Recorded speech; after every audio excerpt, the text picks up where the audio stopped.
عليكم ورحمة الله تعالى وبركاته. مرحبا بكم مجددا متتبعين قناة أم سارة. اليوم إن شاء الله غادي نقتسم معكم طريقة تحضير الملوي بواحد الطريقة جد بسيطة. كيجي مورق، كيجي هشيش، بلا تعقيدات، بلا خلطة سحرية ولا حتى شي حاجة. على بركة الله نقدم لكم المقادير اللي غادي نحتاجو.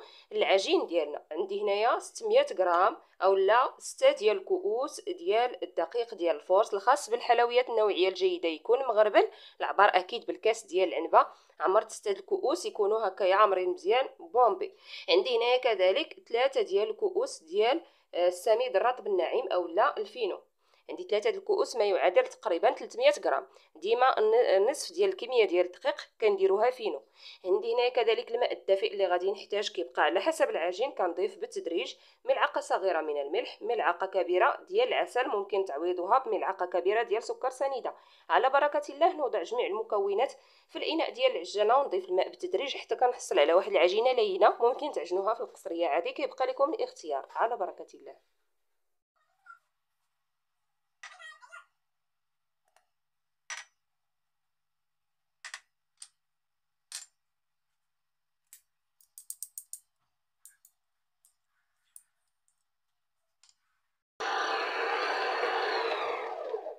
دابا على بركه الله من بعد ما تجمعات العجينه ديالنا، هانتوما ودلكات مزيان. هذا هو القوام ديال العجينه ديالنا، يعني كتكون خفيفه، ما كتكونش زعما قاصحه بزاف وما كتكونش في نفس الوقت هكايا خفيفه بزاف، كتكون هكا ما بين وبين. صافي دابا على بركه الله غادي ننزل العجين ديالي كيف ما كتشوفوا معايا.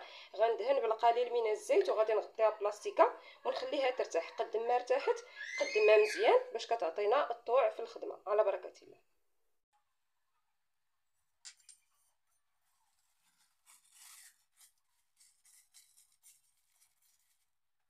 ودابا على بركه الله من بعد ما ارتاحت العجينه ديالي كيف ما كتشوفوا معايا، خليتها تقريبا انا ساعه ونصف، يعني حتى كنقضي الاشغال ديالي في الكوزينه عاد كنرجع العجينه ديالي كنخليها تطلق مزيان.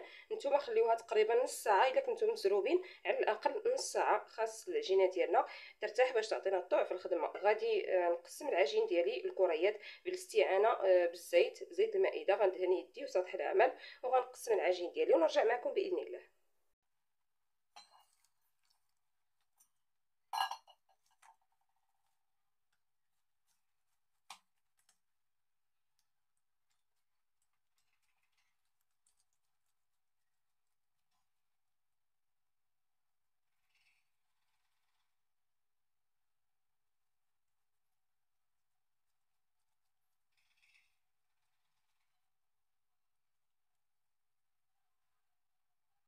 من بعد ما قسمت العجين ديالي كيف ما كتشوفوا معايا كنحصل على 12 كريه. غادي ندهن الوجه ديالهم هكايا بشويه ديال الزيت وغادي نغطيهم بلاستيكه وغنبدا نورق باول وحده قطعتها.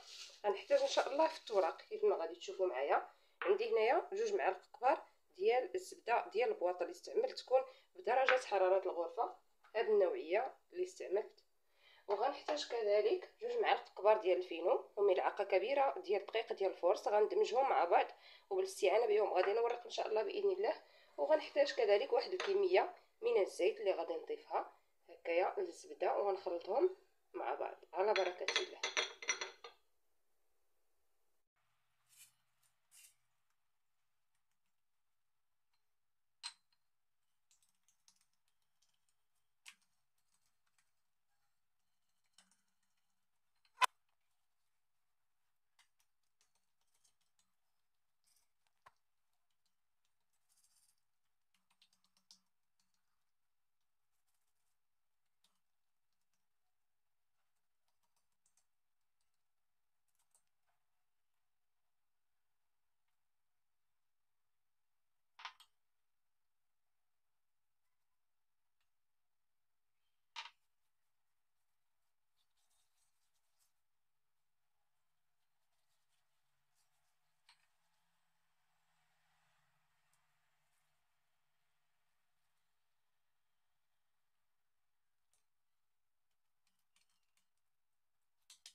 ودابا على بركه الله، من بعد ما كملت التشكيل ديال الملويات ديالي كيف ما سبقوا شفتوا معايا، الطريقه جد سهله، كنخدم 3 ورا 3 دفعه واحده باش هكا كتسهل عليا الخدمه.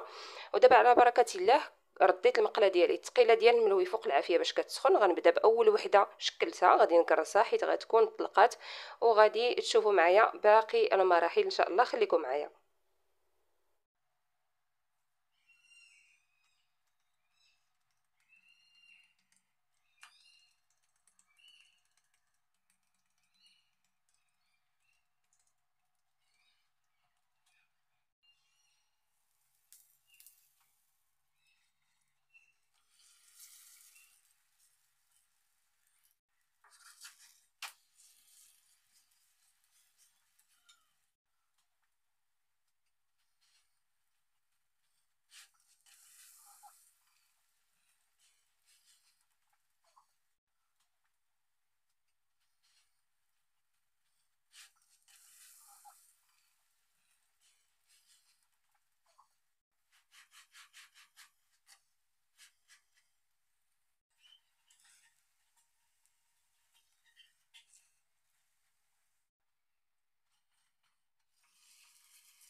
بعد ما كملت الطياب ديال الملويات ديالي كيف ما كتشوفوا معايا، هذا هو الشكل النهائي اللي كنحصلوا عليه. كيف ما سبقوا شفتوا معايا في الفيديو، راه كيجي كله مورق، كيجي شيش، كيجي مقرمش، ولا اروع. كنقدموه هكا مرافق مع العسل، كتقدموه مع الجبن ومع الشوكولاته الدهن، يعني اي حاجه كتفضلوها، اولا الجبن. وبالنسبه للملويات الاخرين 6 اخرين، انا طيبت معكم غير 6، و6 درت لهم غير نص طيبه كيف ما كتشوفوا معايا. كنخليهم يبردوا باش كنوضعهم في المجمد. كنتمنى وصفت اليوم طرقكم وتكون نالت اعجابكم، ودعموني بالاشتراك على القناه والضغط على الجرس فضلا منكم وليس امرا. وشكرا لكم على حسن المتابعه، الى فيديو قادم باذن الله.